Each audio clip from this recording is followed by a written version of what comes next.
नमस्कार दोस्तों, स्वागत करती हूँ आप लोगों का इस वीडियो में। आज की स्टोरी है समाज की सोच। तो चलिए शुरू करते हैं मेरे साथ इस स्टोरी को।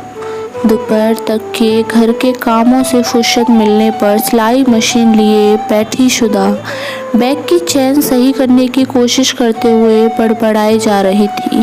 आजकल हर चीज में तो चेन लगकर आने लगी है।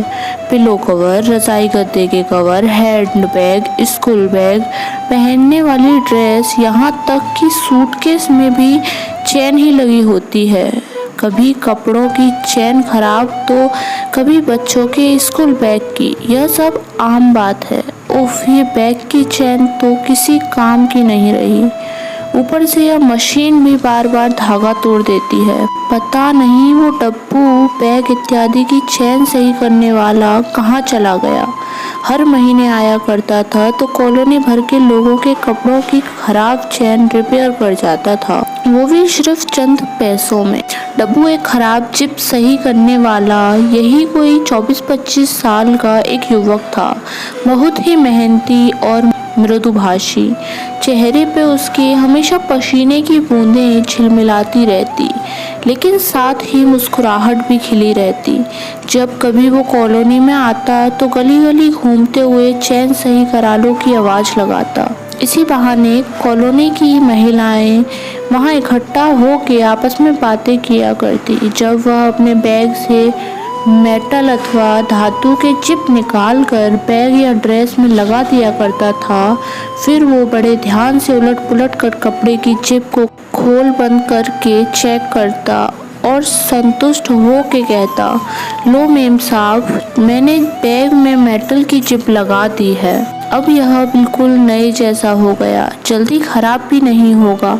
अगर कोई उसे 15 मांगने पर 10 रुपए ही दे देता तो भी वो बिना कोई प्रतिवाद किए चुपचाप जेब में रख लेता। सुधा ने अपने 7 साल के बेटे रियांश को आवाज लगाई, रियांश बेटे, पापा को बोलो कल ऑफिस से दूसरा बैग ले आए। पता नहीं डब्बू कितने दिन बाद कॉलोनी में आएगा। थोड़ी देर बाद जब रियांश बाहर से खेल कूद कर वापस लौटा तो उसने बताया कि उसने डब्बू को अभी कॉलोनी में आया हुआ देखा है। सुधा ने अपने जल्दी से चेन रिपेयर कराने वाले कपड़े इकट्ठे किए और बाहर निकल पड़ी। बाहर जाकर उसने जो देखा वो उसे आश्चर्य से भर देने वाला दृश्य था। सुधा देखती है कि डब्बू अपने वर्किंग बैग के बजाय एक अपाहिज हुए भिखारी की छोटी सी लकड़ी की गाड़ी को धकेल के ला रहा है और उस पर बैठा हुआ भिखारी हाथ फैलाकर भीख मांग रहा है। उसके आगे भीख का कटोरा रखा हुआ है और लोग उसमें पैसे डाल देते थे। पास आने पर सुधा ने बड़ी उत्सुकता से डब्बू से पूछा, डब्बू ये क्या और तुम्हारा वह काम?